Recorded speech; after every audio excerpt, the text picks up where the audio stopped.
పార్టీలో కూడా ఉందా? అంటే పార్టీలో కాదు, ఇక్కడ సమస్య ఎక్కడ వస్తుందంటే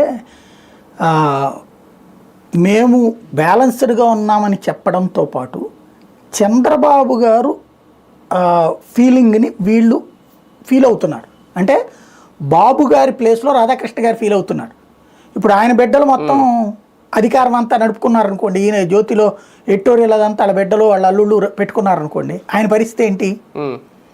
రాధాకృష్ణ గారికి రామోజీరావు గారు బతుకున్నంత వరకు అయితే వాళ్ళ బిడ్డలకి అలా, అంటే వాళ్ళు నిర్వహణ ఇచ్చారు కానీ పూర్తి స్వేచ్ఛ వాళ్ళకి ఇవ్వలేదు కదా. అంటే వాళ్ళు కోరుకునేది ఏంటంటే మనం బతుకున్నంత వరకు మన చేతిలోనే ఉండాలి, మన తర్వాత మన వారసులు రావాలి అనే ఫీలింగ్ ఉంటుంది వీళ్ళందరికి కూడా. ఇప్పుడు అట్లాగా తమ వయసులో ఉన్నటువంటి వాళ్ళు ఇప్పుడు అంతే కదా, చంద్రబాబు గారి వయసు అవుతుంది కదా రాధాకృష్ణ గారికి అయినా సరే దాదాపుగా.